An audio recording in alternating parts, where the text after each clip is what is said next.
Chapter 13, from 1824 to 1836, Section 2. The newspapers of this hemisphere were long mere vehicles of government intelligence, or expressions of the views and feelings of the ruling powers. A censorship established from the first issue was rigorously exercised, and the founder of the Australian press spoke of its vexations to the end of his life, with horror and tears. This was George Howe, a Creole of St. Christopher.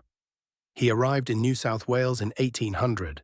With the sanction of Governor King, he obtained material from Great Britain and sent forth the firstborn of the Australian press, named the Sydney Gazette and New South Wales Advertiser, on the 5th of March, 1803. The conduct of a periodical was a work of toil and anxiety. The default of material, the paucity of local intelligence, the vices of the prisoner workman, and the jealousy of the authorities severely tried the industry and patience of the intrepid printer. He continued his toil until his death, having kindled the unextinguishable torch of a free press and taken his rank with the benefactors of mankind. Sir Thomas Brisbane at first relaxed and then removed restrictions from the press. In 1823, he permitted the discussion of colonial affairs, and in the month of October, 1824, the colonial secretary informed Mr. Howe that he ceased to be amenable, except to the courts of law. Malice or humour in the early days expressed itself in what were called pipes, a ditty either taught by repetition or circulated on scraps of paper. The offences of official men were thus hitched into rhyme.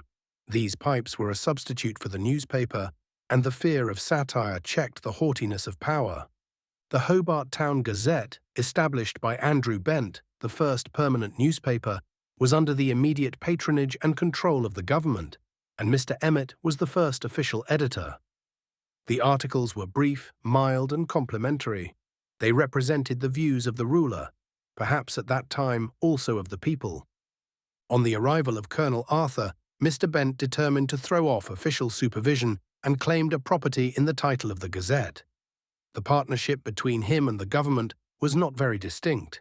Money had been lent for the purchase of material, but this he was expected to repay. His right to the property, questioned by Arthur, was allowed on reference to the Governor-in-Chief. The editor of Mr. Bent's choice was Evan Henry Thomas, Esquire. In June 1824 appeared the first article of the press thus set free, and as the first, is worthy lasting remembrance. "We esteem ourselves," observed the writer, "a beacon, placed by divine graciousness on the awfully perilous coast of human frailty. We view ourselves as a sentinel, bound by allegiance to our country, our sovereign, and our God.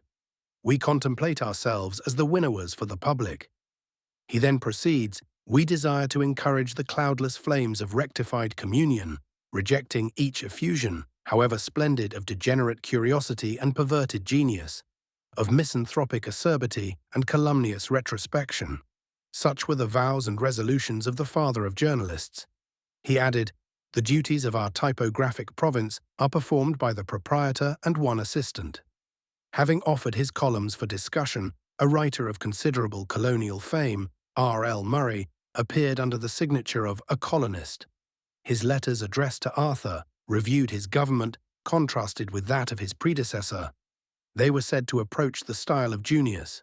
Read in modern times, they may have lost much of their spirit. They were, however, offensive to Arthur, and he resolved to start another gazette, which should put down opposition. As the quarrel warmed, Bent grew more daring, and the first ex officio prosecution was instituted against him. Rather by implication than directly, the lieutenant governor was charged with attempting to deprive Bent of his property, the fraud being defeated only by the superior justice of Governor Brisbane. In another paragraph, the writer stated the extra-martial incarceration of Colonel Bradley taught the colonists what might be expected from Arthur's anger. In one of these libels, Bent declared that he would not surrender his rights to a Gibeonite of tyranny. The Attorney General ingeniously explained that though Gibeon was a good man, that did not qualify the innuendo. Fox was a friend of freedom, but such was not the fox-eat of tyranny. In truth, the whole discussion is painful to a friend of liberty and justice.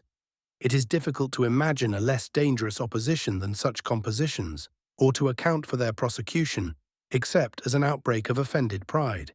In 1825, George Terry Howe had established the Tasmanian at Launceston, but the offers of the government drew him to headquarters, and in concert with Dr. Ross, he became the printer of the Government Gazette. In this official publication, there were articles of news and politics. But in 1827, the Courier being established, the Gazette issued as a separate publication. Mr. Bent complained bitterly of the piracy of his title. He, however, soon yielded and changed the designation of his paper to the Colonial Times in August of 1825. The Tasmanian of Hobart Town soon followed and discussed the various political questions with moderation and ability. Arthur resolved to put down the liberty of the press. It had, indeed, been asserted that this measure was dictated by Lord Bathurst, but the manner in which it was defended by Arthur identifies his memory with the scheme. An act was passed at the close of 1827 which laid the colonial press at his feet. This ordinance appointed a licence, subject to the will of the governor, and made the continuance of a paper dependent on his pleasure, authorised a tax of 3d each, and took securities for penalties. Bent was refused a licence, and even his right to publish an advertising sheet was disputed. He therefore published monthly, from the 1st March 1828, the Colonial Advocate, a work of considerable merit and containing much valuable information. It was, however, fives, a number and not adapted to colonial circulation.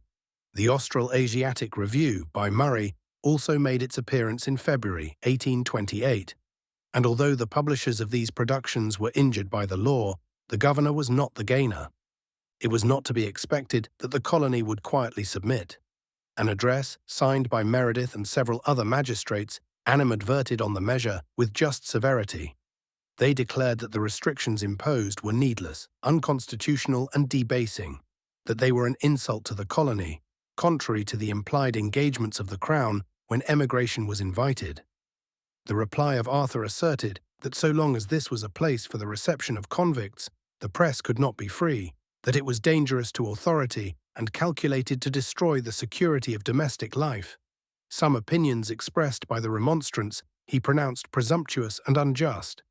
In the controversy, the people were successful, as they were nearly unanimous. The law was disallowed by Sir G. Murray, and the press set free. However offensive the remarks of these writers, to describe their suppression as a measure of police was both disingenuous and absurd.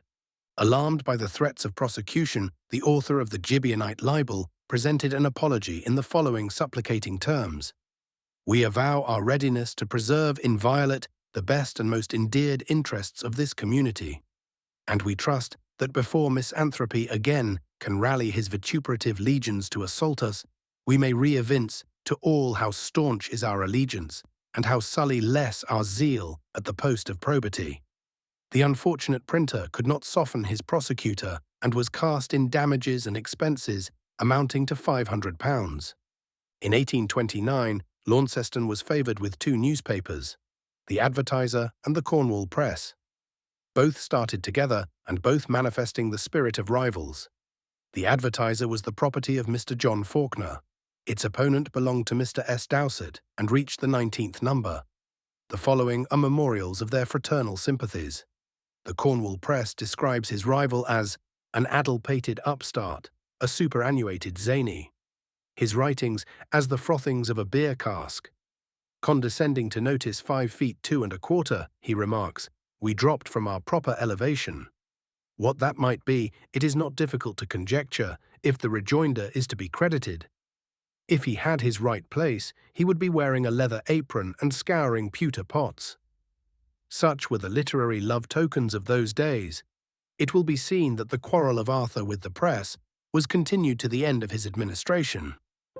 End of Chapter 13, being Chapter 3 from 1824 to 1836, Section 2.